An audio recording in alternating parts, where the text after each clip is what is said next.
first of all, listen, it's interesting about all these young guys today. They never call on us and say, hey, thanks for the kind word and telling me how great a player I am. But when they play like crap and we call them out, we don't know what we're talking about. Listen, I'm easy to find, but I get sick of these guys complaining. These young guys, they never call us and say, when a coach is wrong, I'm going to call him out. But when players are wrong, I'm going to call them out. But listen, I'm going to criticize guys that they deserve it. And listen, they can kiss my ass if they don't like it.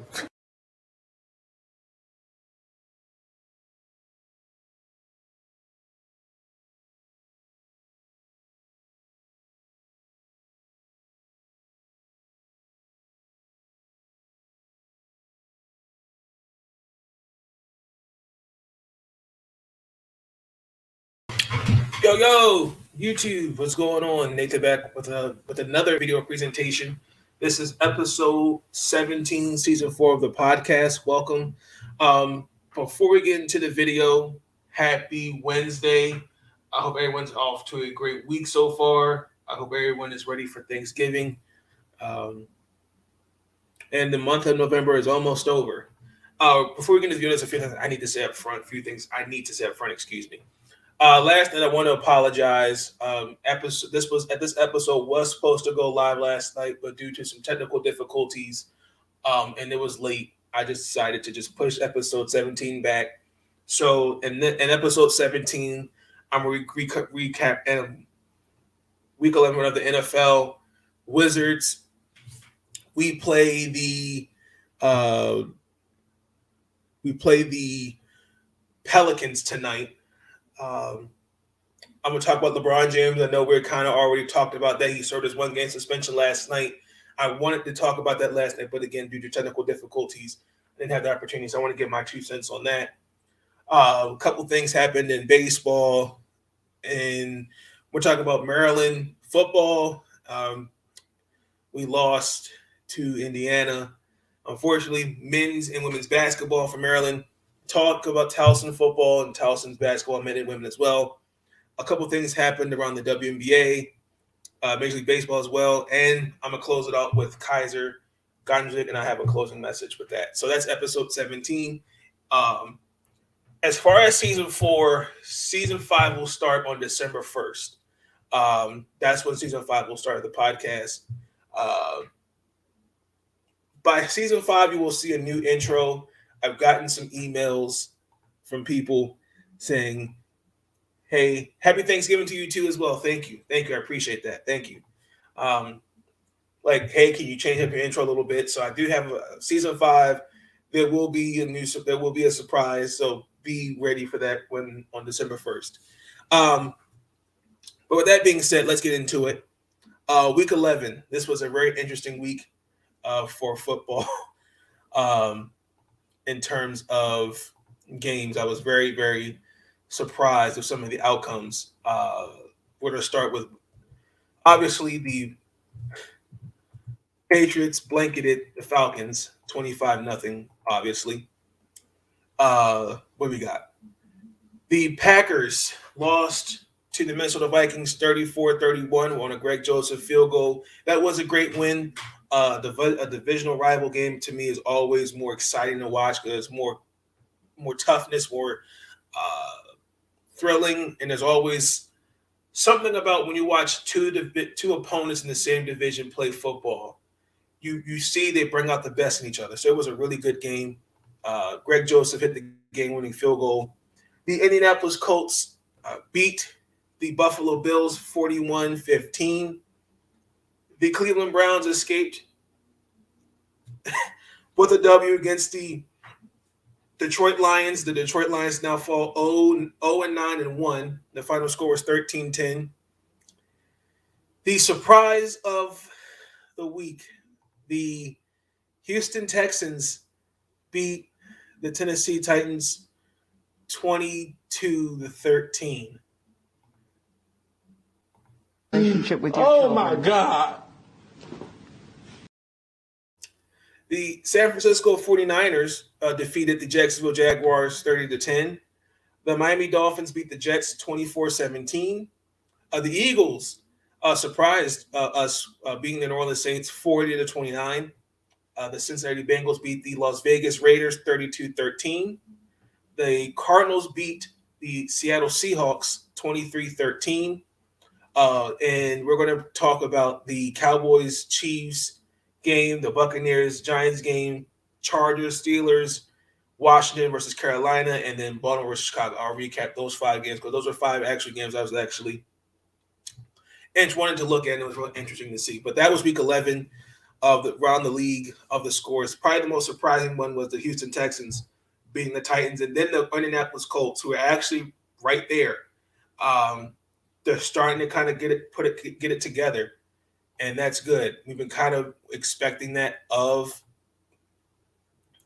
the Colts. On paper, they have a good team. I'm really disappointed in the Bills, only because they just paid a guy $256 million, and they were just in the AFC Championship game. So it's a little, there should be no excuses. I feel like this is make or break, honestly and truthfully, but it's neither here nor there. But I'm going to start with the Ravens versus the Bears.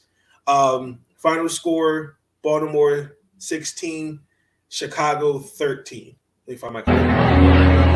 I'm not going to even sit here and act like I didn't know this was coming, or act like I know this was coming, because I did it. This was a very surprising game. Honestly and truthfully, we should have lost this game. Tyler Huntley came in, a.k.a. Snoop, stepped in for Lamar Jackson, who has been battling an illness that's not COVID-related, not influenza. I think it's probably just one of those just nasty colds that you get every so often. We were in Miami last Thursday, and then he had his jersey retired at the University of Louisville. So I'm pretty sure, the change of weather and stuff like that, you get real sick easily. I was a little nervous. I was nervous from the standpoint to see how we were going to adjust with a backup quarterback in Tyler Huntley. Huntley held it down, threw for 219 yards, 26 of 36, 1 pick. He had the play of the game, to me, was when he threw that 30-yard bomb to Sammy Watkins. That set up the Devontae Freeman go-ahead score. Devontae Freeman, since we've cut Le'Veon Bell, he's held it down for us. We're trying to get Latavius Murray to come back off an injury. He had about 80 yards, and then the running game combined for about 111 yards. So really not bad. Both of them did their thing, especially Murray coming off the ankle injury. Really, really good, looked good. Still trying to figure out the running game. They talked about bringing Le'Veon Bell probably back on the practice squad.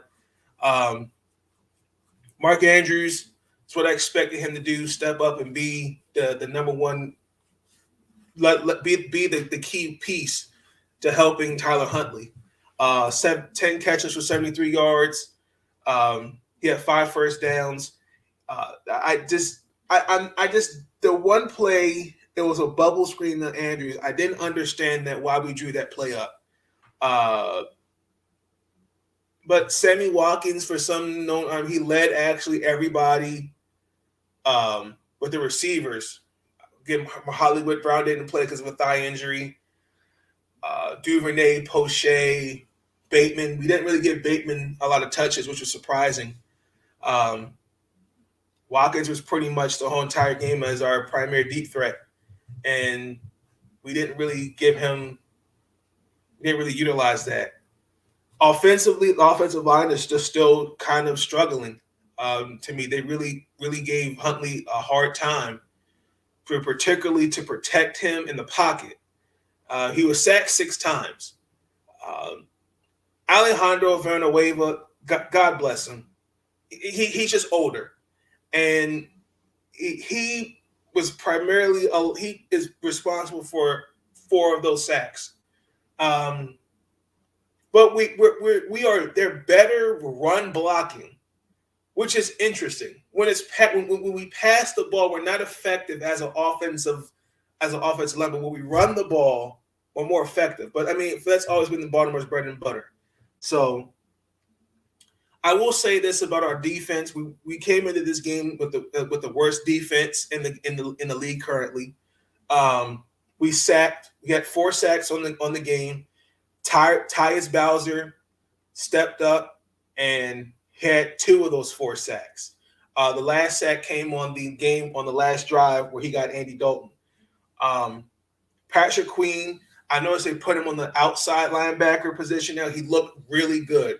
Maybe we should start kind of making those adjustments. There was a particular on that third down play, was really good. I liked it.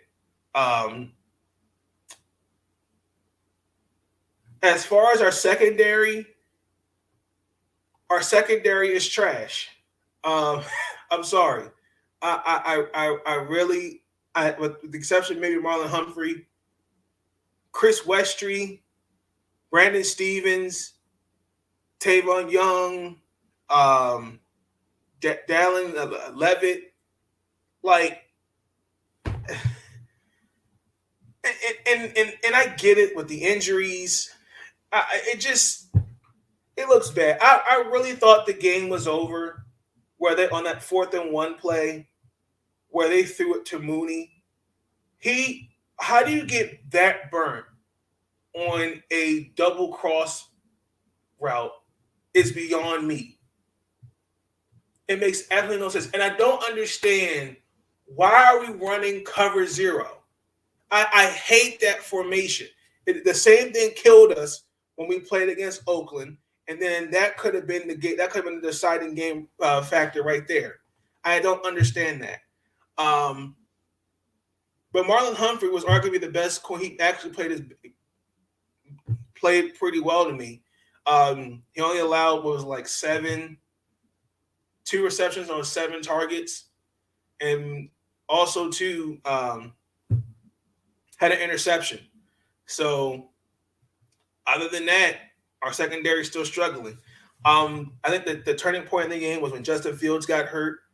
I think he threw for 79 yards, rushed for 23. He actually, in the third quarter, with a rib injury and something else happened to him. I can't remember what it was.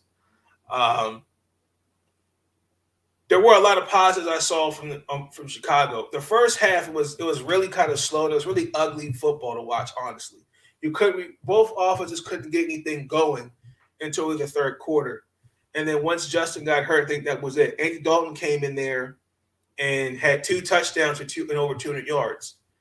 No, it wasn't Mooney that threw that touchdown that caught it. It was Goodwin, because Mooney played the number 1 slot. Allen Robinson didn't play. It was Marquise Goodwin. I'm sorry. And then Chicago's defense, I gotta give them love, especially their front. Robert Quinn, he didn't let Tyler Huntley breathe at all. And Raquan Smith did not let anyone go. Tyshawn, am I saying his name right? Tyshawn Gibson Sr. had I thought was what could have been a deciding game interception. But that was pretty much the game. But I feel bad for Matt Nagy, and I'll talk about this later this evening. We'll do another video. That's me, episode 18 of the podcast. Because we got the Thanksgiving games, and the Bears will play the Lions. And there's a report, I think, because after the loss against us, that he's going to be fired after Thanksgiving, because usually after Thanksgiving, they call it Black Monday. That's where NFL coaches in the league are fired. I think it's a little unfair to throw him under the bus and not Ryan Pace. I'm hoping that they're going to let go of Ryan Pace as well. I wish I had Nick Rosario or Delilah Crespo shot to them. And sorry, I didn't mean to play that. And it was a good game. The Bears had us, but we'll see what happens tomorrow when they play the Lions. We're going to transition to the Washington Football Team. They went to Carolina and defeated the Panthers 27-21. We spoiled Cam Newton's homecoming. This was Ron Rivera's first game in Carolina since he left as a head coach for the Panthers.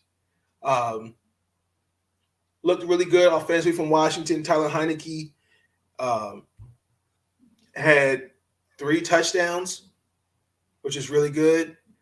I know the whole thing with Heineke, the biggest issue is about he's got to not be so careless with the ball, and he didn't have a turnover. He completed 73% of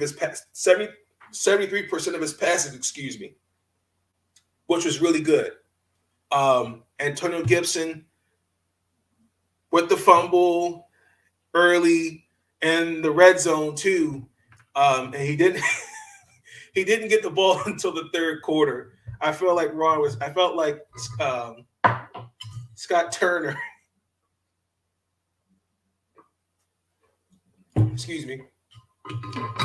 kind of punished him, giving him the ball, but he actually was benched. Then he turned it around in the third quarter. McKissick and Patterson got some more touches in there, which was good to see them in there. I think McKissick had like 46 yards. Patterson had like 23. But AG he touched the ball 19 times, had 60 yards, 93 yards, running game was really good overall. Terry McLaurin, I can't say enough. I think I believe he'll be a Pro Bowler. He looked really good. 5 receptions for 103 yards. Looked really good out there.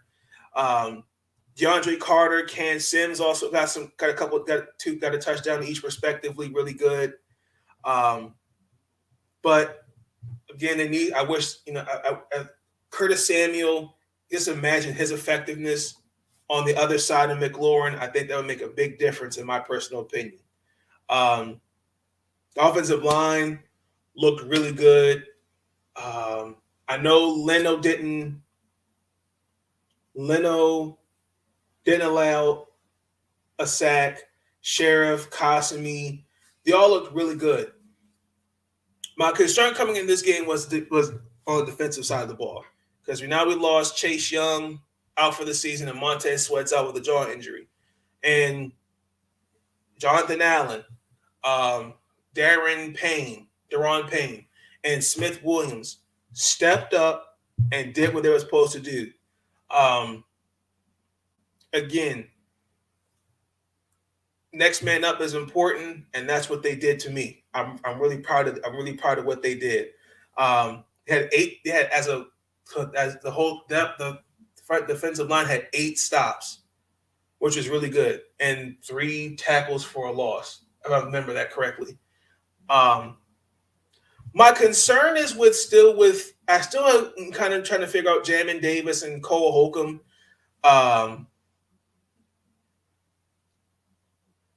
They played a decent game, but I'm wondering maybe if it's the real system, or maybe it's just there's still there's a lack of continuity. I don't know. Our secondary, let's just keep it real.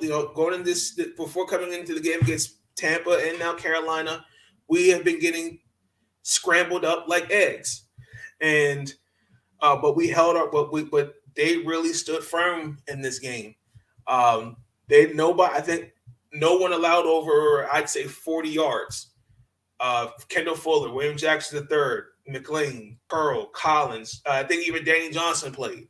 They all played really well. Was a really good game. Washington's now on a 2-game win streak. I think Washington, let's check out their schedule real quick. Washington plays Seattle. They play on Monday. So great momentum win. And we're going in the right direction, and I'm really proud of what this team's looking like so far. I give credit to whatever happened over the bye week. Chase Young could have given him some words of wisdom, but they're playing really well. They're playing good football these last 2 games. But I gotta give Carolina Panthers some love. If Cam Newton doesn't get sacked on that play right there, this game would have went in overtime, my personal opinion. Christian McCaffrey's coming off injury. He's looking really good. DJ Moore. But this Panther team, I'm just kind of starting to eat my words. They're starting to look kind of good. So we'll see. But Good win for the Washington football team. The Dallas Cowboys went into Arrowhead Stadium. The final score was 19-9. I'm not going to even sit here and act like I didn't know this was coming. Or act like I know this was coming because I did it. Where do I start? I'm not surprised. I'm kind of shook. Kansas City, they got their swagger back after being on the Las Vegas Raiders.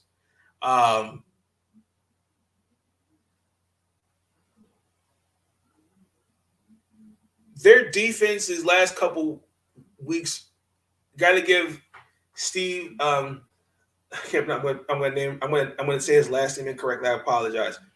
Steve Spagnuolo. Steve Spagnuolo. I got to give him some credit. I was going to say it wrong. If I said it wrong, I apologize. I got to give him some credit. They're starting to look better than they were in the beginning part of the season. Chris Jones had 4 sacks on Dak Prescott. The Cowboys, I think, here's my issue. We need to really have a conversation about learning what the word adjustments mean. Like, wide receivers not catching the ball, penalties, not holding blocks. And then also too, there was a lot of overthrows. I saw Dak miscommunicating on some throws. The biggest reason I thought Dallas lost this game was because they stuck to one thing. Like, when you look particularly, Dallas lost, and they themselves lost this game. And we could talk about some of the bad calls, particularly on the defensive pass interference call that didn't happen. That could have put him at the one that didn't get called. I thought that was BS. And then their defense. I got to give Dallas some love on defense. They helped Patrick Mahomes and the crew to then allow him to throw a touchdown. However, he threw an interception. But they also contained Clyde Edwards-Helaire in check. Michael Parsons, who I think is going to be Rookie of the Year in my personal opinion. I just think that when you don't have Amari Cooper, who's out for 2 games due to COVID, and then CeeDee Lamb went down with that injury, their offense has stalled.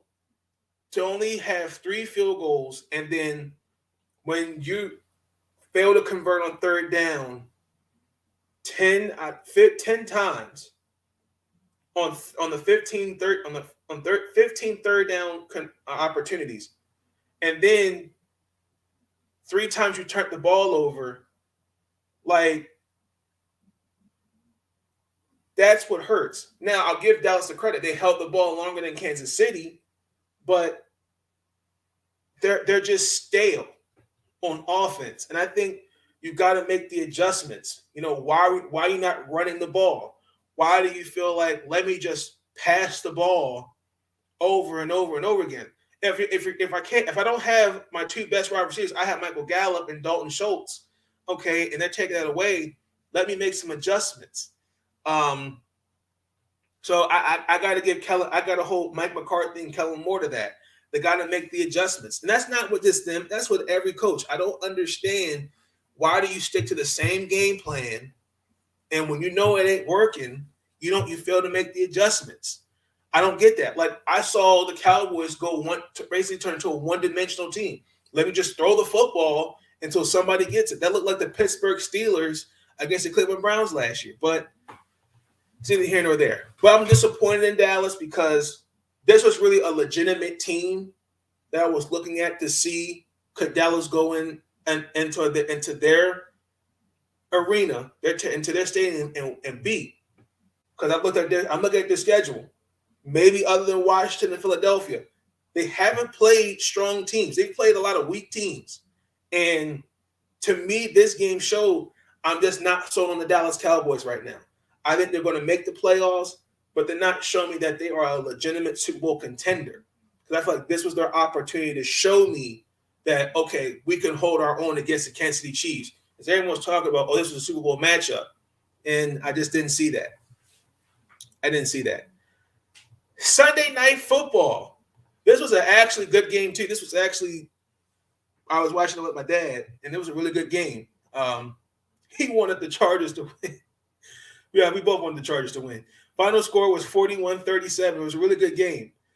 Justin Herbert looked really good out there. Man, that's what we're looking for from the Los Angeles Chargers. That's what we're looking for. Austin Eckler, I got to give him some love, too. He's looking like one of the best running backs. He's probably been the most productive running back and kind of like receiver for them so far. Keenan Allen and Mike Williams are going to hold their own. Jared Cook, I got to give him some love. Even though they weren't reliable in some situations, I noticed throughout the game, they still – I don't think they just didn't get utilized. I think they dropped I want to say 3 passes, and they were crucial passes, in my opinion. Pittsburgh. Well, let me say with the Chargers. I think Asante Samuel, Joey Bosa came back after he also landed on the COVID list. Their defense really kind of kept things in check. Big Ben coming off COVID too. In the first half, they did okay, but in the first half they struggled. But in the second half they made improvements because Big Ben definitely had some trouble holding on to the ball. And when you look at it, when he's dropping back to pass, he's so quick to throw the football. And I think a lot of it, I have to say, I think it's offensive line. But I also too think that I think he threw the ball. It had to be under 3 seconds. Like he's easily snapping the ball and he's just dropping back. He drops back and just instantly throws it. The running game, a little disappointing. The running game didn't get utilized. Najee Harris only had 27 yards, which was really shocking. But again, I'm looking at wide receivers. Just like again, I'm going to quote the regular Ravens fan. Shout out to the regular Ravens fan. Trust your eyes. And same thing I've been trying to say about Lamar with his weapons, Big Ben's weapons. Pretty much for the most part of this year, the biggest issue with Pittsburgh too is guys have butterfingers. And last night, Deontay Johnson, Charles Claypool, Sunday night, excuse me. They stepped up. They definitely did that. But overall, it was a good shootout, a good game. I thought Pittsburgh won the game, but you got to give Justin Herbert and the Chargers credit. I believe the Steelers play the Bengals, and I believe the Chargers play the. Let's see. I want to say it's the Broncos. They play the Broncos next Sunday, so it was a good game. Now we got to talk about Monday Night Football. The Tampa Bay Buccaneers beat the New York Giants. I'm not going to even sit here and act like I didn't know this was coming. Or act like I know this was coming because I did it.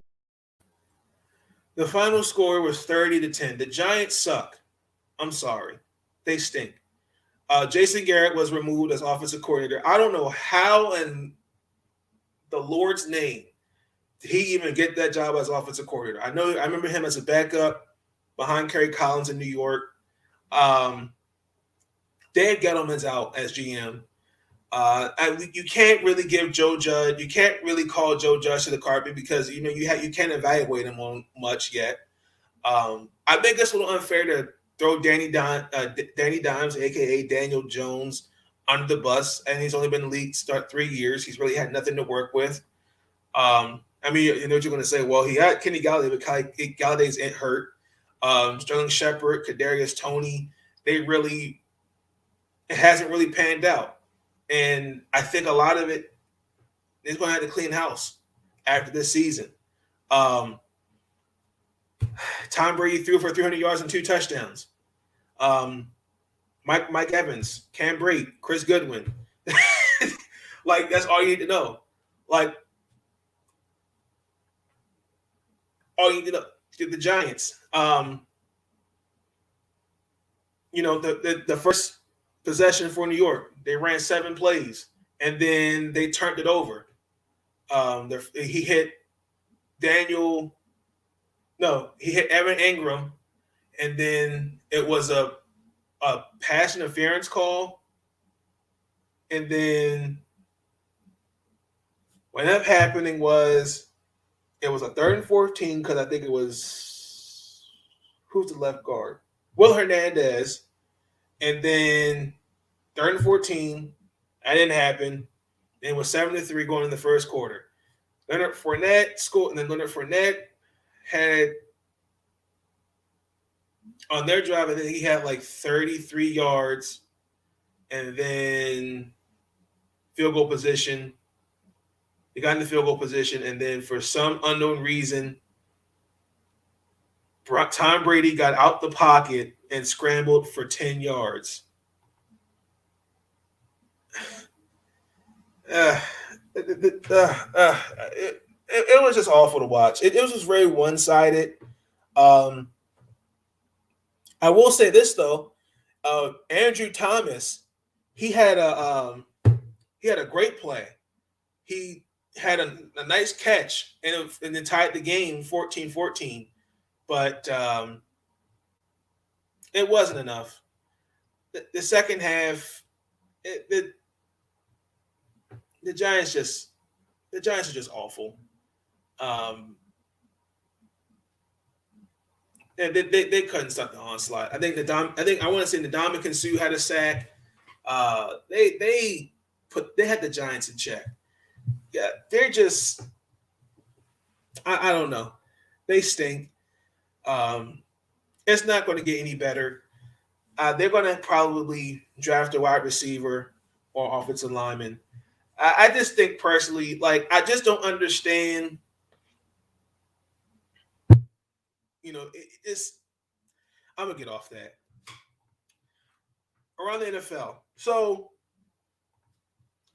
the NFL settled the lawsuit with the Rams moving from St. Louis to Los Angeles for $790 million. Because if you remember, the owner, Stan Kroenke, he pretty much felt like he wasn't responsible to pay for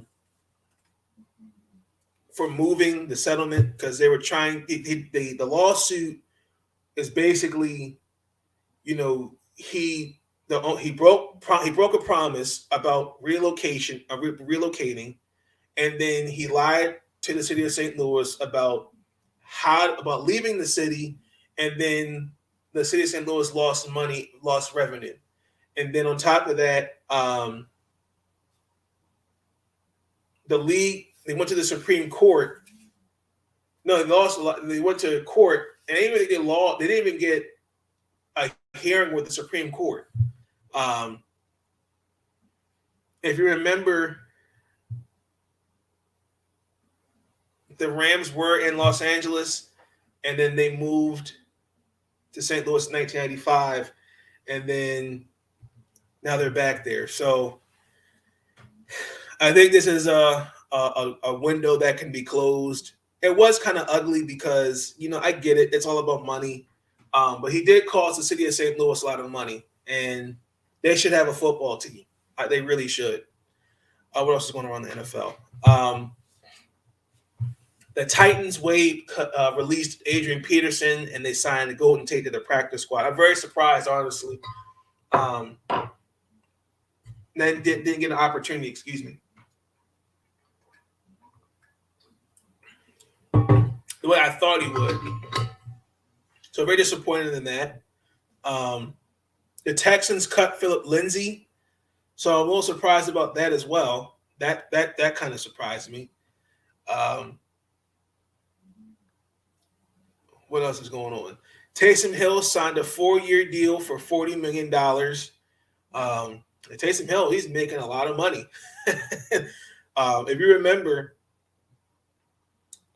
it's a contract extension. So he's going to get $22.5 million of it guaranteed for the way there was something like that. The way it was explained for injury, and then $20 million of it's fully guaranteed. He will receive $10 million corner spot track each year, and then he get more incentives as that happen. Winston's is out. Trevor Siemian's holding it down, and we don't know. We'll see what happens.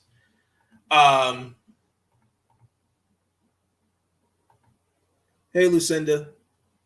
Happy holidays to you as well. All 3 men of the murder. Oh, I saw that earlier. Yeah. Yes, I'm happy. I'm happy about that. I saw that. Yes, I did. I'll talk a little bit about that towards the end of the podcast. Thank you. Packers lost the offensive lineman. I did Elton Jenkins. I'm saying his name right, towards ACL. Aaron Rodgers kind of has a toe injury. It's not like turf toe, but he said it was kind of bothering him. Marshawn Lattimore pleaded guilty to a misdemeanor gun charge. What else happened? Mike Wright and Joe Flacco tested both positive for COVID, so they can't play. It's 12 p.m., 12:10. Working but listening. Thank you. I appreciate that. Thank you. So Zach Wilson will be starting. You have 2 quarterbacks that can't play, unfortunately. Cam Hayward's not going to get suspended. When I looked at the clip everyone's talking about, I didn't see a punch. But maybe I'm wrong. Who knows? David Bacartia,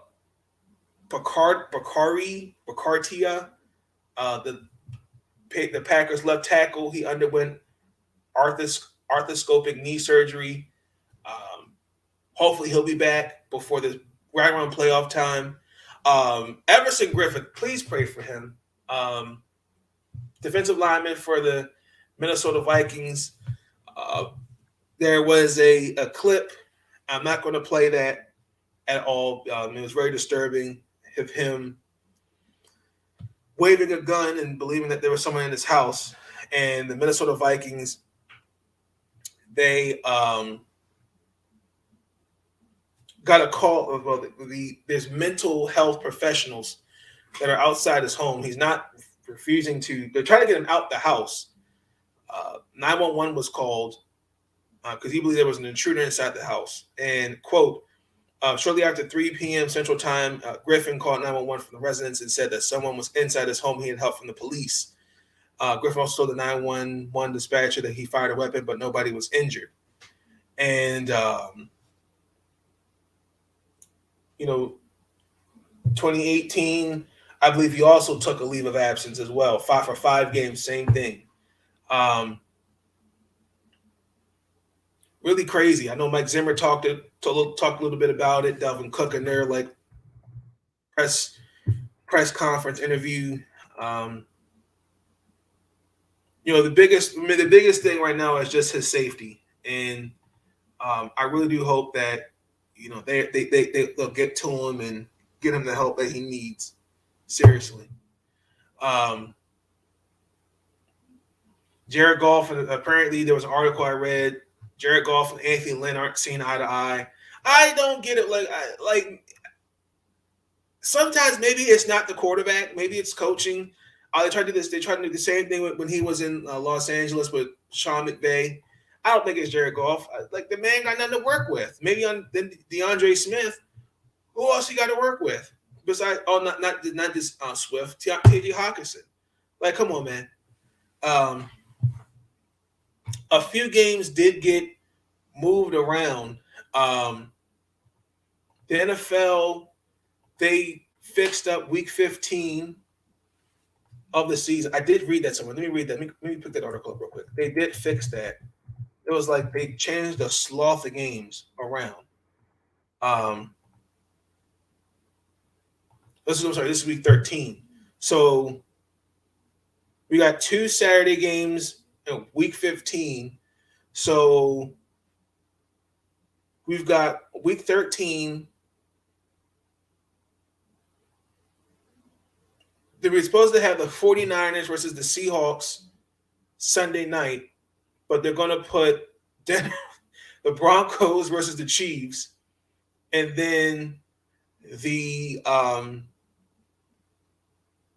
49ers are going to play the Seahawks on December 5th.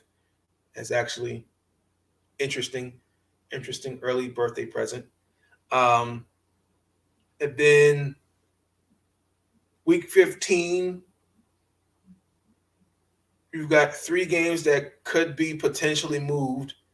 The Jets versus the Dolphins, Washington at Philadelphia, and then Carolina at Buffalo. Just got to be flexible with that. So I'm curious to see how that will go.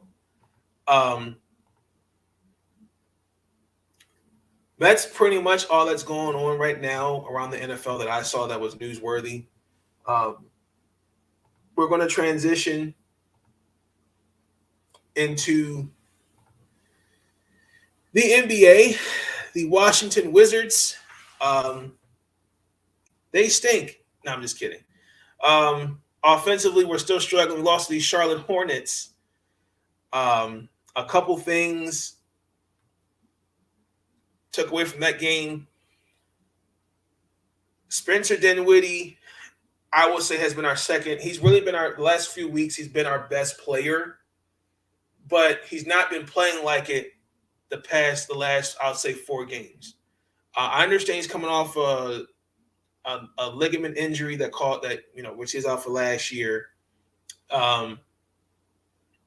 But the Wizards I've noticed that they could use another guard, another 3-and-D guy.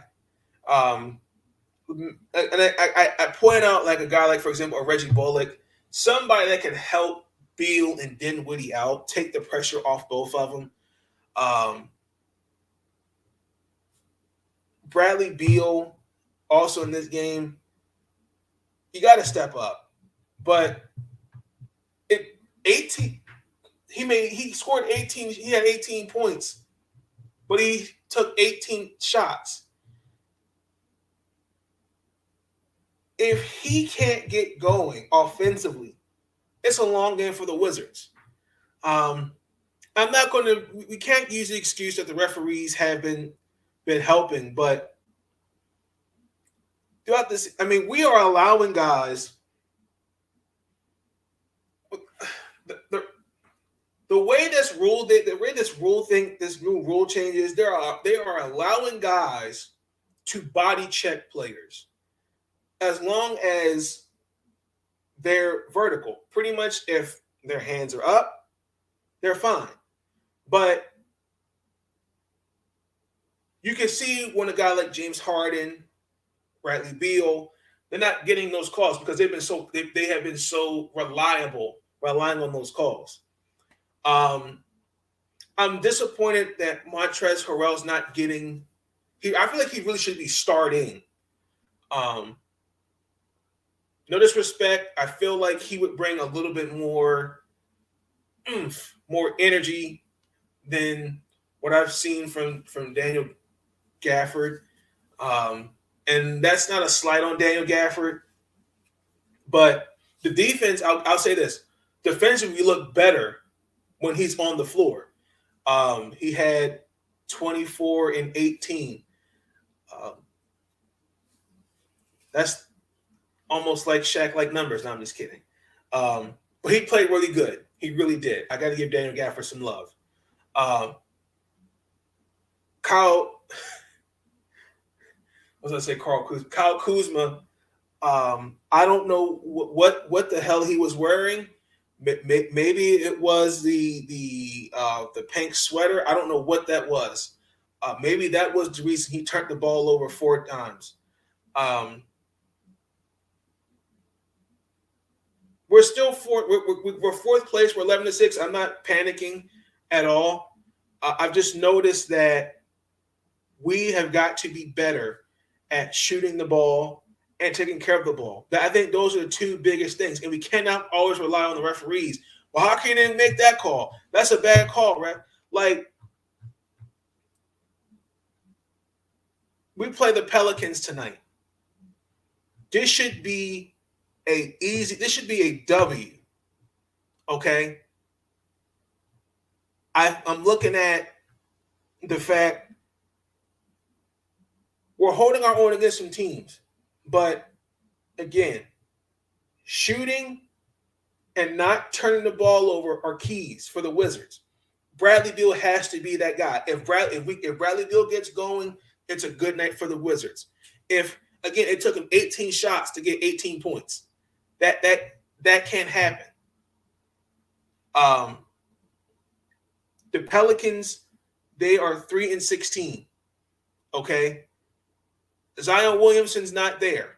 And pretty much at this point, we don't know what's going on with his updates. And pretty much if he is not playing, it's done. I don't know what it's going to be for him going forward. We have got to cut. If we do those things, we can beat the Pelicans tonight. I'm looking at the Washington Wizards. I'm going to say they're going to beat the Pelicans 111-97. Hold on. Guaranteed. So I believe the Wizards are good together. They will. Let me look around the standings. Last night, the Miami Heat beat the Detroit Pistons 100-92. The Lakers lost to the Knicks 106-100. LeBron James did serve his 1-game suspension. The Dallas Mavericks beat the Los Angeles Clippers in overtime. And shout out to Paul George, had a tough bucket to take the Clippers into overtime. And by the way, Luka Doncic there should have been a foul call for Terrence Mann getting hit in the mouth, and that wasn't called. I didn't understand that. And then you had the Portland Trail Blazers beat the Denver Nuggets 119-100. You had someone by the name of Gary Brown Jr., if I'm saying his name right. He had a between the legs dagger. That was his name? Hold on. Let me make sure I had it right. Oh, I know his name was Gary something. The Gary Clark, maybe? No, Gary Trent. I can't remember. He had a. Let me hold on. I don't want to say the wrong thing. Even though I have. I know his name was Gary something.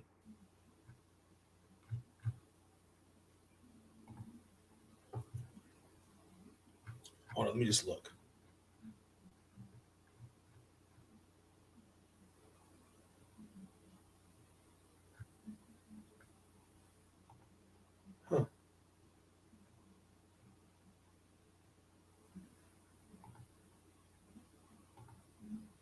Not going to show me. Hold on, let's do this. Let me look at because I cannot remember, but he had a dunk between the legs. Greg Brown, that's his name. I apologize. Greg Brown III. Really, he had a good play. It was really nice. I apologize. I could not get his name out. I said his name all wrong. I apologize, Gary. I apologize for that. Monday, well, obviously we lost to the Hornets. The Nets beat the Cavaliers 117-112. The Hawks beat the Thunder 113-101. The Celtics beat the Rockets 108-90. The Timberwolves beat the Pelicans 110-96. The Pacers beat the Bulls 109-77. The Bucks demolished the Magic 123-92. The Spurs continue their winning streak. They beat the Spurs 115-111. The Jazz beat the Grizzlies, beat the Jazz 119-118. And the Kings lost to the 76ers 102-92. went to 102.94, excuse me. Tonight, we've got the Lakers versus the Pacers, Hornets versus the Magic, Suns versus the Cavaliers, obviously Washington versus New Orleans, Brooklyn versus the Celtics, Rockets versus the Bulls, Heat versus the Timberwolves, Utah versus Oklahoma City Thunder, Pistons versus the Bucks, Raptors versus the Grizzlies, Hawks versus the Spurs, Sixers versus the Warriors, the Blazers versus the Kings. So Lakers, Hornets, Suns, Nets, Bulls, Heat, Jazz, Bucks, Grizzlies, Spurs, Warriors, Trailblazers will all win tonight. Guaranteed. Let's transition into around the NBA. Luke Walton was fired as the head coach of the Sacramento Kings. If you had not seen it, there was a King fan. He threw up at the arena. That pretty much sums up the Kings season so far. The Kings suck. I'm sorry, ladies and gentlemen. They're not a good team. They are a dysfunctional franchise. I don't know what it's going to take. I think the biggest issue with these teams today is when you have people that don't know football, basketball, baseball run these teams and always going to have their input instead of bringing in guys and just letting them do their job. If you have someone saying, like they had Vlade Divac, who knows basketball, but I think there's too many voices,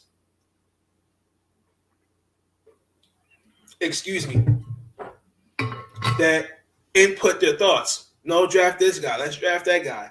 I think you need to have basketball people instead of guys that are analytical. Well, we're going to sign this guy because his analytics say this, or that. No, I think you need to have basketball people running these organizations. And I don't like it when you fire a coach in the middle of the season. Like they're talking about also, too, Dwayne Casey. We'll get into Dwayne Casey a little bit. Dwayne Casey needs to be fired next. Dwayne Casey was just a head coach last year just got the job last year with the team. Like, I'm sorry, let me try that right. 2018, 3 seasons into his coach, 2.5, and we're already calling for the man's job when he has absolutely nothing to work with, other than they just drafted Kate Cunningham. Okay, he had Blake Griffin, but Blake Griffin isn't the same player as we thought he was. Andre Drummond, he's no longer there. They don't really have pieces. Now, it's granted when you look at now they have Luke Garza, I think he's going to be a good player. Jeremy Grant, Killen Hayes, Josh Jackson, Corey Joseph, Olenek Hurt, Isaiah Stewart. They got some guys that can play, but when you don't build a team, like coaches can't magically snap their fingers and go winning team. Like it took when you draft a guy and you develop him. Coaching does matter, but also too front office matters too. It's what you draft and sign to your team, and it's just amazing to me that after 3 seasons, we're going to call 2.5, really, honestly, because this is going to be his 3rd season. We're calling for the man's job, and that makes no sense to me. Now, granted, if Dwayne Casey was just another name off the street, and because he's coach of the year, his accolades speak for itself. Like, why would I do that? Like that's not cool.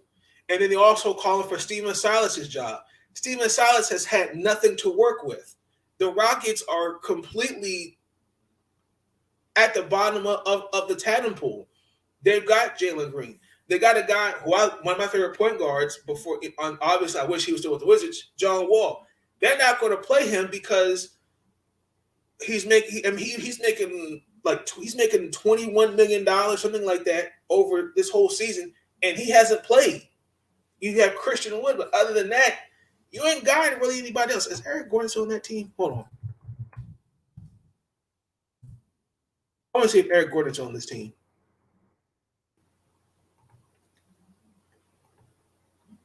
Well, DJ Augustine, okay, Jalen Green, or Eric Gordon, Kenyon Martin Jr., Garrison Matthews, oh my gosh, Kevin Porter, who they just drafted, Daniel Thies. Like, they really don't have anybody. Like, I'm not going to call for the man's job, and he just got there last year. That's ridiculous to me. I don't understand that. Like, let me get off that. Because remember, we talked about there needs to be more diversity when it comes to head coaches, right? Now, all of a sudden, when you give a guy like that, I don't understand. We set these guys up with bad teams, and then when he has nothing to work with, and they're not winning, let's just call he needs to be gone, and that ain't right. And Stephen Silas, son of the great Paul Silas, I wish he had a winning team to work with because he can coach. He can. I just think that's just not right. It's wrong. I hate it. Klay Thompson's coming back. He has a chip on his shoulder. The Golden State Warriors will win the NBA championship. Guaranteed. When he comes back, because they're on a different level. But they're probably going to face one of the four teams that are right now in first, second, and third, and fourth place in the finals. That's all I'm going to say with that. What else is happening? Kristaps Porzingis is stepping up. I think you just got to give him time. You got to give a player time to adjust. I get it. You know, this is a results-oriented league. You know, we got to see results now. But everybody figures out a system. Right. You know, it takes time. So that's really what I saw around the NBA. I want to talk about. I know I do apologize because last night, if you weren't already, I planned to go live last night, but due to internet and technical issues, and it was late, I just said I'll just do this today. So obviously, we all know about the LeBron James and Isaiah Stewart Dustup. I've heard what everybody said. LeBron James served his 1-game suspension yesterday against the Knicks. Honestly and truthfully, in my personal opinion, it was fair. I want to say this for the record. LeBron James is not a dirty player. However, the play where he hit Isaiah Stewart with his fist, closed fist, was a dirty play. There was intent there.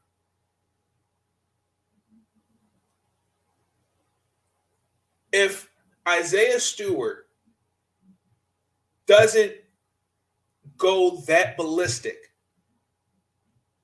I don't think you would have seen LeBron James get suspended. Now, if this was someone like Draymond Green, Kevin Durant, Devin Booker, you probably would have seen more. But Isaiah Stewart got the 2 games, and I thought honestly, truthfully, 2 to 3 for both, honestly, truthfully. But Isaiah Stewart got the 2 games because he escalated it further. Now, understand, please listen to what I'm saying. If somebody hit me in the face, yes, I'm going to feel some kind of way about that. But you have to have some type of professionalism. You got to learn how to control your emotions, because unfortunately, and I'm going to keep drilling this until it's understood. The media is going to, and so the media particularly, they're going to be so quick to control and spin the narrative. They're going to really be quick to stereotype, particularly black men. Well, he's violent. He's this, he's that. And even though, and for people to really sit there and say that was malice at the palace too, please stop. Get some help. Please stop. Two totally different situations. First and foremost, the malice at the palace started because you had fans throwing beverages onto the players. If that didn't happen, Ron Artest would not have jumped up into the stands like that. Ben Wallace I believe, got 6 games because of him pushing Ron Artest. Ron Artest got the most games out of that whole thing. But also, too, you got to think about it like this. The rules are different then than it is now. The league, you don't want to see that happening. And on top of that, think of it like this, okay? The Detroit Pistons, Dwayne Casey could have called him in the office and said, yo, man, like, don't expect to come off the bench for the next 5 games. They could have instituted their own little punishment on him. I get it. He tasted blood, adrenaline takes over, emotion takes over. But you have to learn how to control your emotions better. I like Isaiah Stewart. Now, I'm not gonna lie. I have seen some videos where he likes to chirp. He did it at Giannis and his brother. He did it with Blake Griffin. I can't remember who else he did it with. He's a great defensive player, good little defensive ball player. I'm not gonna take anything away from him on that. But when you looked at the video, it was excessive. I mean, when you're knocking over coaches and players, that is a lot. And if he had not gotten, he would not have gotten the 2 games if that didn't happen. Now, I don't know where this also too. Then they're talking about, LeBron's not feared, XYZ. You don't need to fear anybody on the court. Now, me personally, what I would have done, okay, I tasted my own blood. Let me get cleaned up, stitched up, whatever you got to do. This is what we're going to do. Every time, pass me the ball. Like Shaq said, barbecue chicken. We're going to this is going to motivate us to win this game. Let's give the Detroit Pistons some credit. They overcame a 15-point deficit and almost won this game. They really did. You got to learn how to channel your anger and your emotions better. Now, I don't want guys fighting or anything like that. But also, too, I think this is important to say. Because there is a blood rule, I think, with any sport. When there's blood, you need to come off the court quickly because you could be because you are susceptible to certain diseases. If I remember, I think it was a hepatitis or some other things like that. He could have put himself at risk and others too around him. So again, you have to learn how to channel your emotions better. I actually kind of, in some ways too, I like that we're bringing we're seeing that a little bit because the NBA today is different. It's not as physical as it was before. I don't want guys fighting, but I don't want to see that. Learn how to channel your energy, your emotions better. And that's it. He got to serve his 2 games. Now, I'm actually surprised because they actually play again. Look at the schedule. They actually play. This is going to be interesting. So we've got, where is it? The Pistons play the Lakers on the 28th. Mark it on your calendars, ladies and gentlemen. And then the Nuggets and the Heat play Monday night on the 29th. Those are 2 games that I think everyone's going to be watching because we're going to see what's going to happen in those 2 games. But I just feel like to sit there and call him a dirty player, it was a dirty play, but I don't think LeBron James is dirty. LeBron James knew what he was doing. Nobody takes their fists and look at the guy and then hit him. If you remember a few years ago, the Boston Celtics were playing the Cleveland Cavaliers. This is when LeBron was in Cleveland. And it was the same game where everyone called Kelly Olynyk dirty, but everyone has selective. But there are some people that have selective amnesia. When you look at the play, Kevin Love's holding on to him too. J.R. Smith took his right fist, balled up fist was balled up, went back on Jay Crowder. Jay Crowder's knee went one way, he went the other.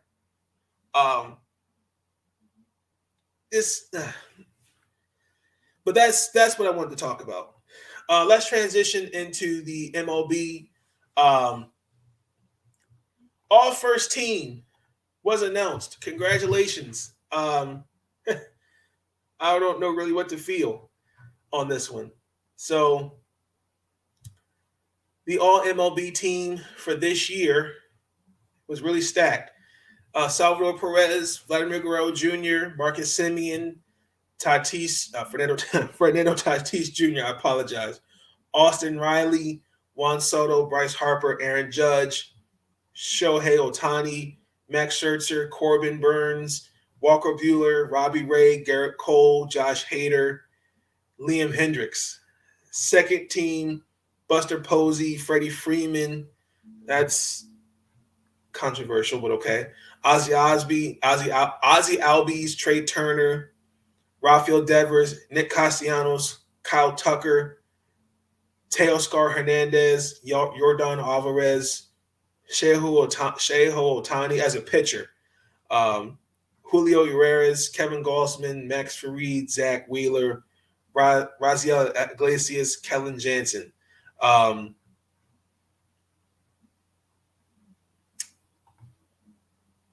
Interesting list.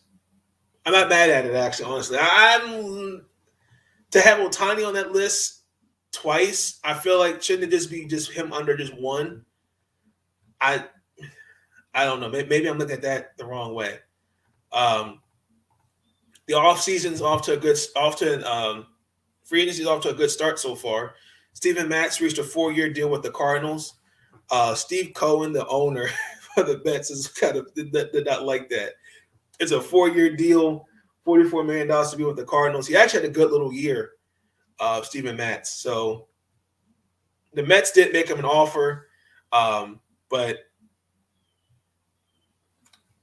sometimes it's from what I understood, it was location. I think he lives in Nashville, I think it is, and he wanted to be closer to home. So I can't fault him for that. So the Players Association and the league, they agreed to a deal because as of December 1st, there will be a lockout. So the deadline actually has been moved to the 30th of December instead of December 2nd. So it's not looking really good. To non-tender players to find homes. Because it looks like the way it's going, it's going to be a lockout. The owners want the lockout. Personally, I'm a little concerned about that because my concern is also too with the NBA because in 3 years, the CBA for the NBA is going to want these owners who I have a feeling are going to lock out as well. I think a lot of it's just money. Because after December 1st, they can't sign anywhere because until a new CBA is agreed to.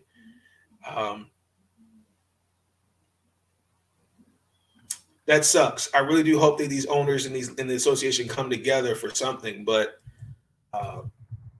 it's money. And I don't like, and I hate to see that. I don't, and I hope it's not to the point where it just doesn't look good. It doesn't. So I'm hopeful that there'll be a deal between the owners and the Players Association for sure. I wanted to transition into the WNBA. Couple things happened. Courtney Williams and Crystal Bradford have been suspended for 2 games. Well, Courtney Williams has been suspended for 2 games, and Crystal Bradford has been suspended for 1. They will start those suspensions at the beginning of the 2022 season when they are on respectively on signed to their team, whoever signs them. If you missed it, didn't know about it, particularly the last season 3, I made like 4 or 5 videos, I think it was, on the Atlanta Dream on the podcast.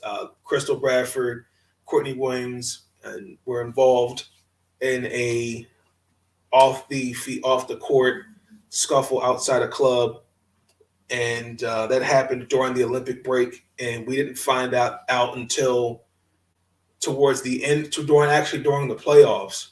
And look, at the end of the day, it happened. Let's move on from it.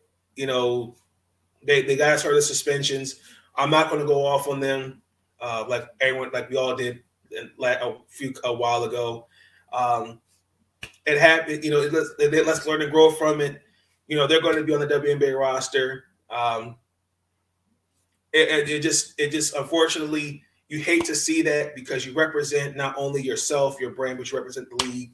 And you know, they're suspended. They just got to take the consequence and move on from it, plain and simple. So I like the fact that they both took accountability of it on Twitter. I respect that, but you know, let's just move on from it and keep it going. That's pretty much what's happening around the W. Didn't see anything else in the W. There is another WNBA topic related, but I'm going to save that a little bit towards the end. Maryland football. The University of Maryland Terps. We lost to Indiana Saturday. Relationship with your Oh children. my God. The final score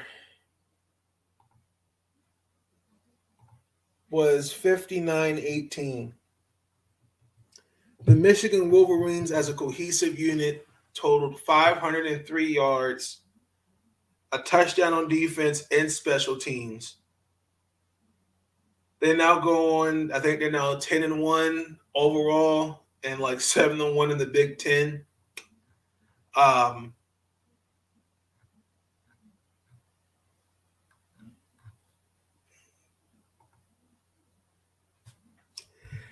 Well,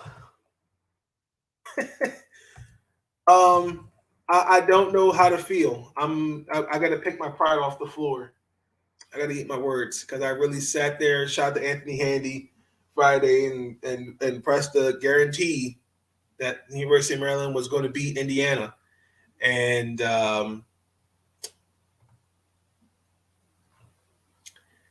didn't happen. We just looked really, really bad. And it particularly on senior day too. So we play Rutgers this Saturday. I'm praying we win that game, because really after that, 2 games. No, that's our last game of the season. That's it. And we are 2-6 in the Big Ten, but we're 5-6 overall. So that really stung. I'm sorry, ladies and gentlemen. I'm embarrassed, because I really thought Maryland could go on their senior day and surprise Indiana. No, why I say Indiana? Michigan. I apologize. Michigan, not Indiana. Let me fix that. I do apologize.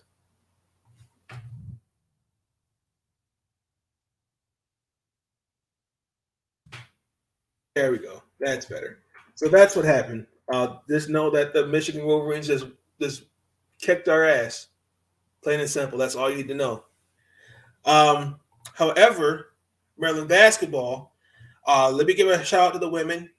We beat the University of Baylor. We beat the Lady Bears 79-76. They're looking really good. The ladies are particularly. I got to give the Lady Bears some love. You got to give Brenda Freeze credit in what they're doing, what she's doing with this group of girls. I cannot stress that enough. I think it speaks to her leadership, and I'm looking at guys like Diamond Miller, Ashley Owansu. They're playing really well. Now we're number 2 in the top 25, which I'm glad. It's time that we really start looking at it for what it is. The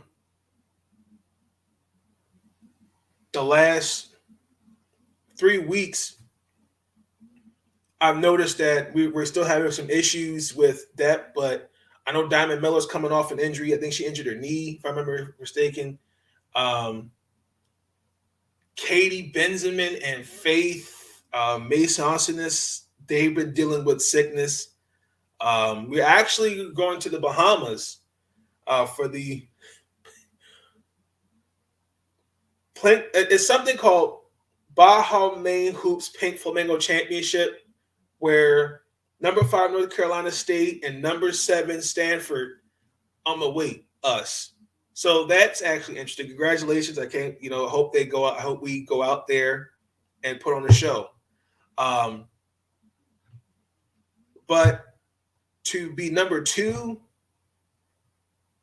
on the list again, I got to give Brenda Fries, and you got to give these girls too. They're playing basketball. They're playing really great. And particularly Ashley, she carried us to victory against Baylor. So I'm really proud of them. Now, unfortunately, that school in South Carolina, it's all the same in South Carolina. It's all the same. North Carolina, it's all the same.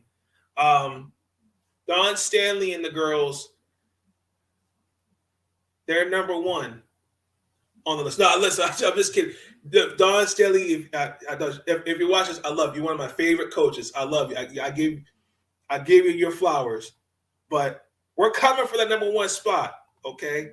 Look, okay, so University of UConn got their ass whooped by Dawn Stanley and the Gamecocks, okay? It's about time somebody put UConn in check, because, they have been so dominant. And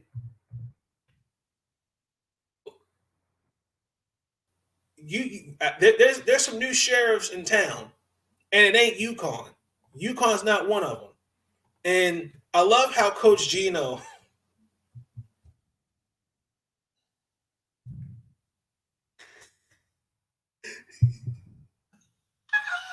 I'm sorry. I love how he comes out after the press conference and he goes, I don't have this. I don't have that. He even goes, his best player, Paige Beckers, wasn't any good in the game. No. Why don't you just come out and say, you know what? They played a better game and they just kicked our ass. Maybe we should start looking over our shoulder and start thinking we're head over heels over everybody else, and give them their flowers. You were saying you're not impressed, but you lost by 16. And when he comes out, quote, I have the quote here in my notes. I don't think she was any good. This is talking about Paige Beckers. I don't think she was any good today, to be honest with you. The first half, there were a lot of great moments that she had, but for the entire second half, I don't think she was much of a factor. I don't know whether she got tired or she was just worn down, but it wasn't the same Paige we used to seeing. And then he goes on saying some more stuff, but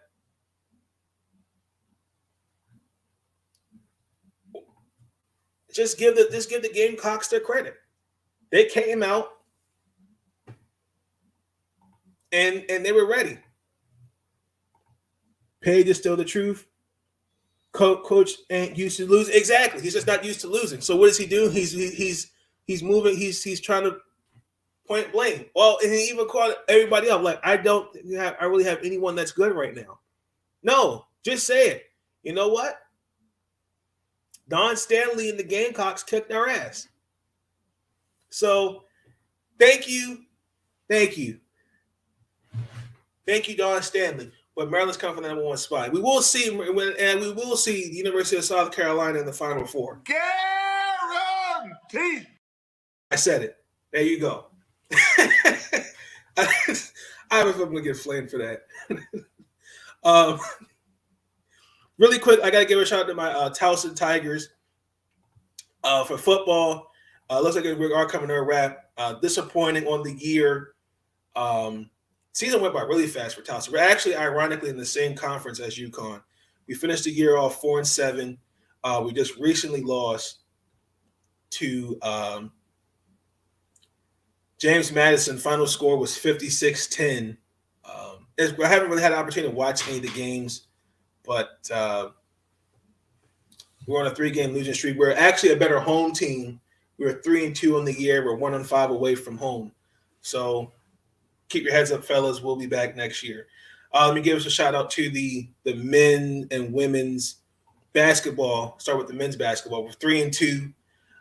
We just actually had a nice win against University of Penn, 76-61. We got the Las Vegas an Invitational against San Francisco. That's going to be out on FS1. Good luck, fellas.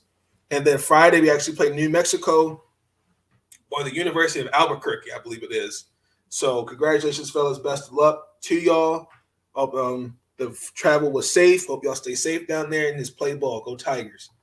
The women, I got to give the women some love too. We're 4-1 on the year. We had a big win against University of North Carolina State University, excuse me. The final score was 100-52. We played them on the 15th of Monday, and we just beat Millersville University 95-46. We play the Howard University Bison this Saturday. That actually should be a good game to watch. And then we got Delaware on Monday. So we are actually right now, as of going in, we're actually 2-0 at home. We're 4-1 on the year so far. So looking pretty good so far. We actually did have an invitational. We had the preseason WINT classics. But so far, so good. Best of luck to the ladies as they play the Bison and the – hold on. I don't want to say that right. Then the Delaware State – what is that? Scorpions? That Scorpion? Looks like it. NC State, get it straight. LOU. You know what? None of my Tar Heels. North Carolina State University. I'm not afraid of University of North Carolina either. I'm not afraid of them. They're a good little basketball school, though. I shot at the University of North Carolina. That's what's happening right now. So best of luck. The men. Let's talk about the men. University of Maryland's men basketball. They have been real struggling lately. The last 5 games, they're shooting 25% from 3 in the last 5 games. Surprisingly, I'm not sure what it is. I'm not sure if we're still adjusting or we're doing too much. When we played Hofstra, we beat them 69-67. We play Richmond tomorrow and then Virginia Tech on the 1st of December. The last 5 games for Maryland, we haven't seen that since the 2014-2015 season, if I remember seeing that stat correctly. I think they shot the same thing as like 25% from the field.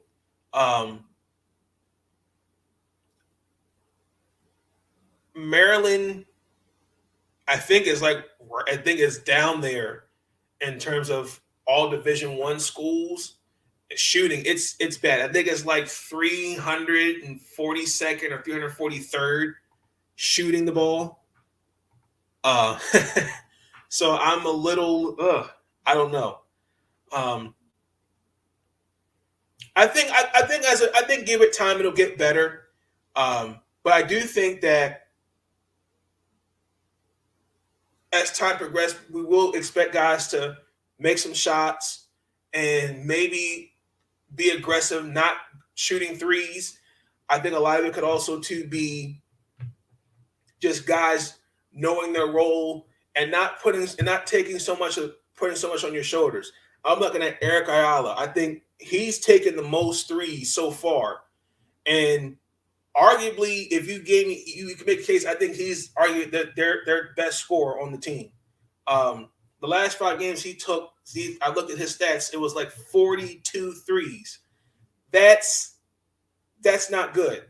I mean, he's only knocking, it was like under 30%.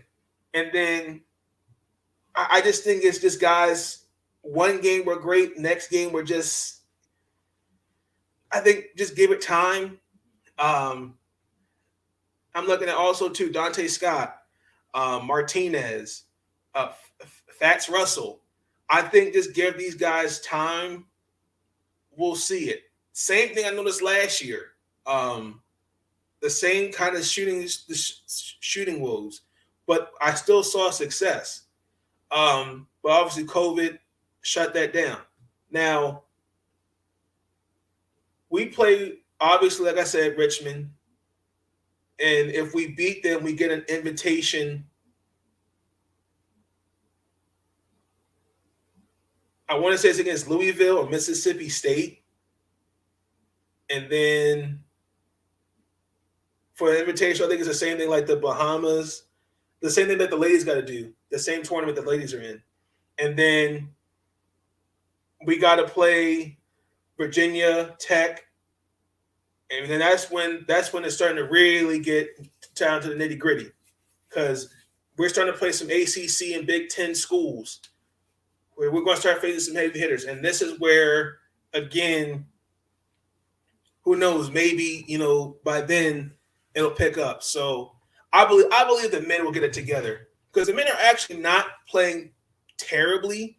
I mean, they're right now 4-0, 4-1 overall in the Big Ten. But like I said, everyone's right now playing. This is like appetizers. But when we start getting to the ACC, Big Ten schools, that's where you really get to see what we're looking at. So we'll see it from there. That being said, we're going to close it out with a couple things. I definitely wanted to talk about a couple things. I do apologize. I did not get a chance to talk about this. Baker Mayfield. I apologize not bringing it up. And Baker Mayfield, we all know the Cleveland Browns, they have been struggling. There was a post by a fan that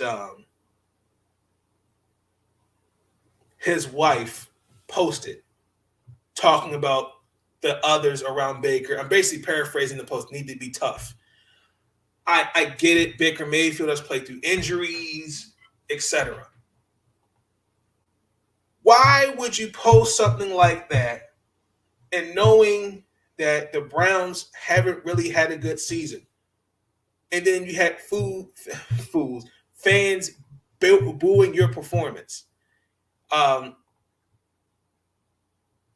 Sometimes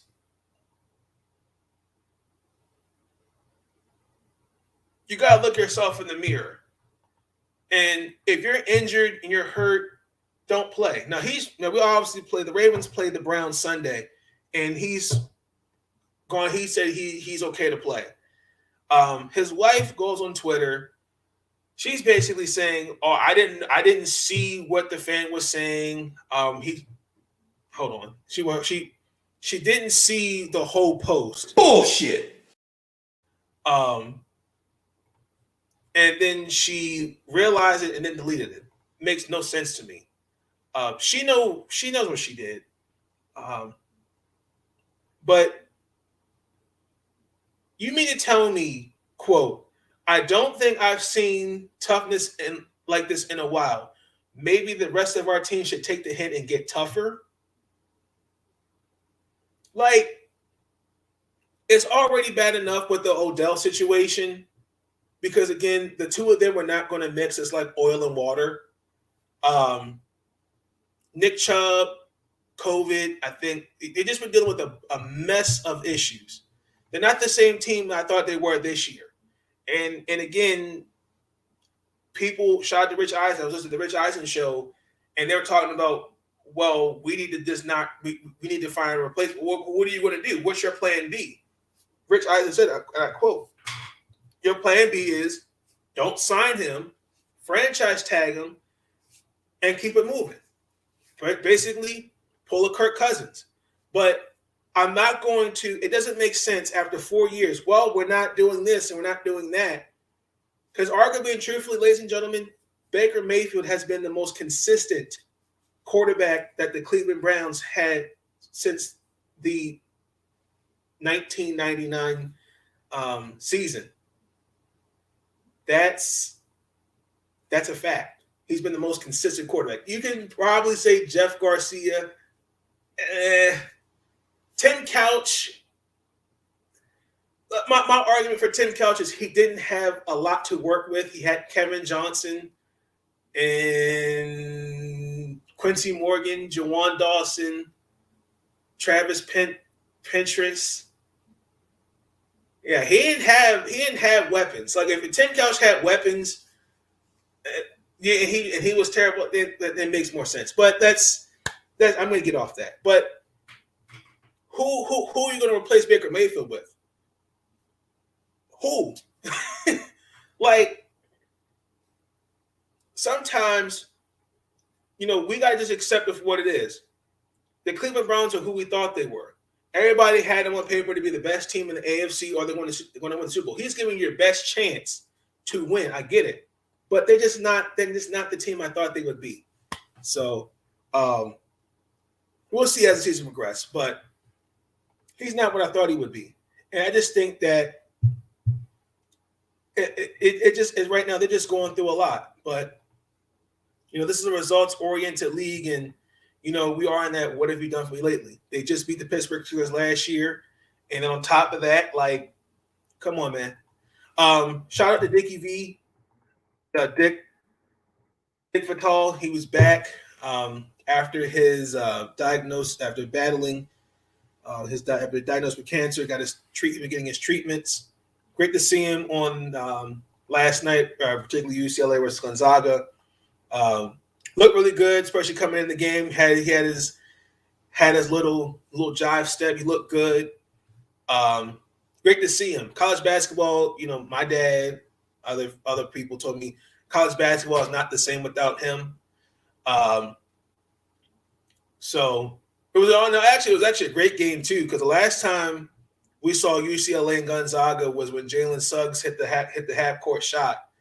But I can't wait to see him in more seasons as the game progresses.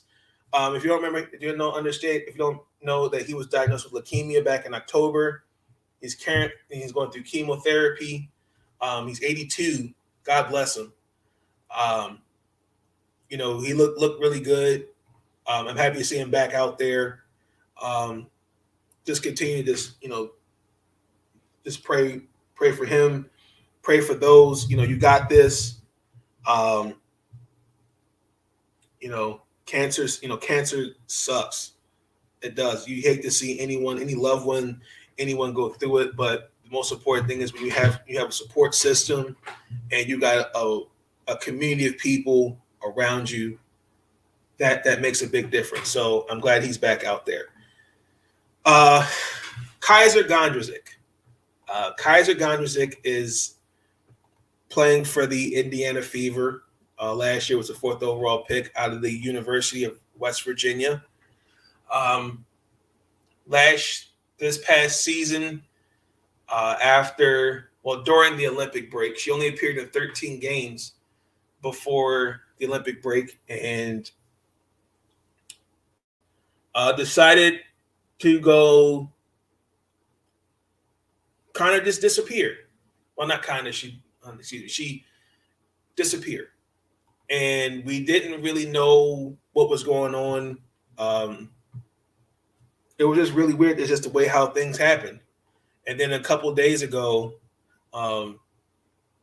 Monday, she posted this letter on her Twitter page, and I'll read it to you. This past year has been a journey. Over the course of the last several months, my life has become very still.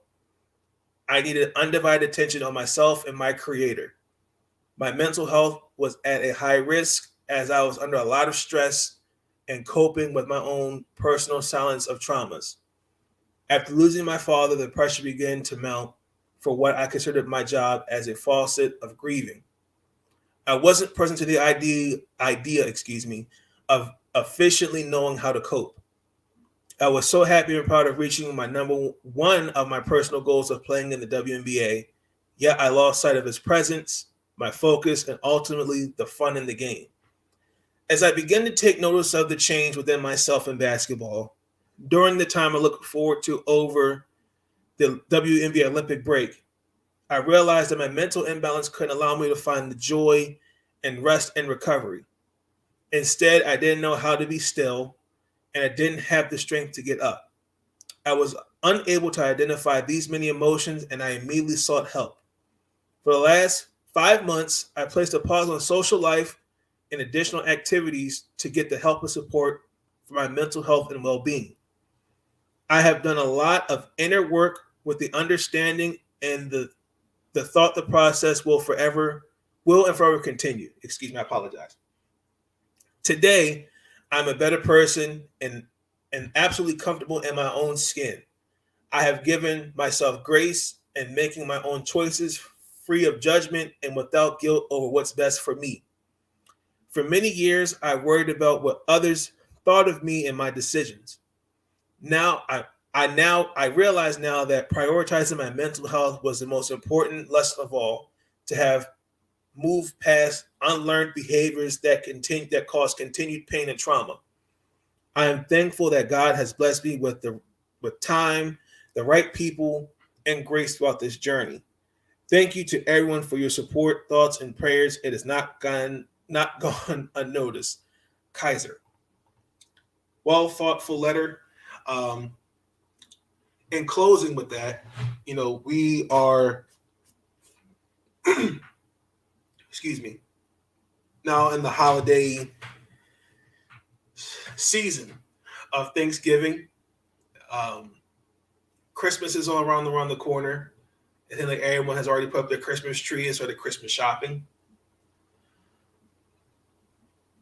My message is that mental health is important. I can't stress it enough. Mental health is real. For me personally, I am not in the Thanksgiving mood. I'm not in the holiday spirit this year. I wasn't in the spirit this year and not last year. Because I think when you go through something and when you don't have the support, friends, family, doesn't matter. When you're going through things alone and trying to find the answer to the solution, it's not easy. It's tough. When I look at her letter, and I'll even give a shout to Alana Coates, kind of the same exact letter, almost, in a way, because they both identified things that were unhealthy. Their mental health was their first priority.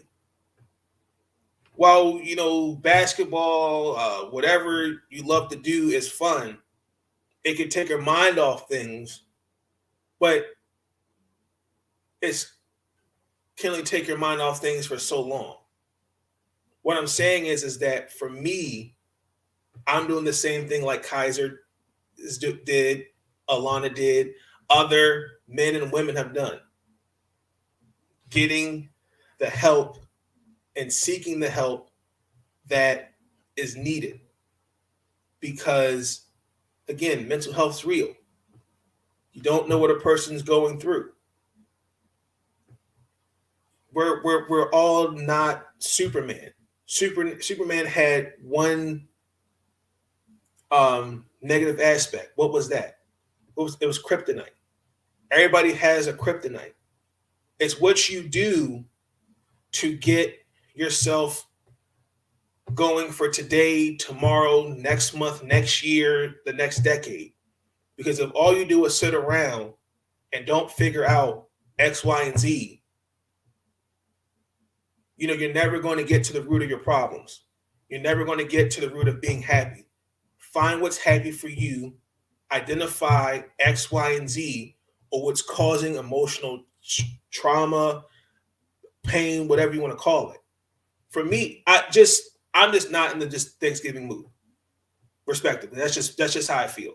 Thanksgiving is cool, all that, but I'm just not in the mood for it.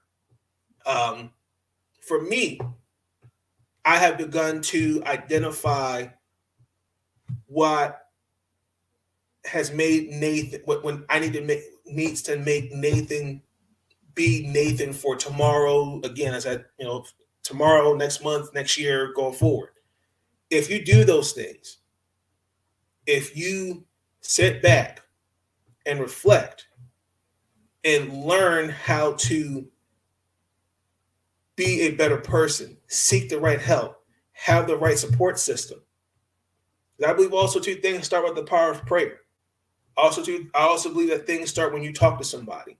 When you do those things and you do it on a consistent basis, doors of opportunity will open. You'll see life different, better. You'll see life better than what it was for you before. When you look at Alana, when you look at Alana Coates, for example, lost her father to cardiac arrest. Kysre Gondrezick, her father died in her sleep. That's a lot of trauma. For anybody else, look at Everson Griffin, I apologize. Mental health matters. It's serious. Everybody goes through something. So this, in closing, I want everyone to take a moment to reflect on this year. Happy Thanksgiving, episode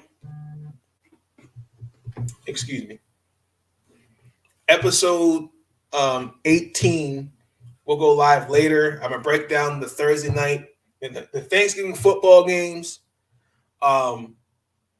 Enjoy your turkey day. Stay safe. I want to send my thoughts and prayers to those that with that parade where I can't remember where it happened, but that was really sad. I don't it happened. It happened in Kenosha, Wisconsin, if I remember correctly. Yes. No, not Kenosha. Waukesha.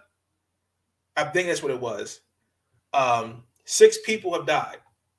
And I just don't understand the thought process of why someone would do that and of doing that. Why would he do that? I don't know. But I know I didn't want to end on that note, but I just want to send my thoughts and prayers to those families that have been affected and to those loved ones. But I just wanted to close out with her letter. I thought it was really powerful. I thought it was really good. If I remember, I'll leave it in the description below. But enjoy y'all Turkey Day. Stay safe. Take this holiday season to reflect on the blessings that God has given us. And let's hope 2022 is a better year. But I'll see you in episode 18 of the podcast. Y'all take it easy. Stay up. First of all, listen, it's interesting about all these young guys today. They never call on us and say, hey, thanks for the kind word and telling me how great a player I am.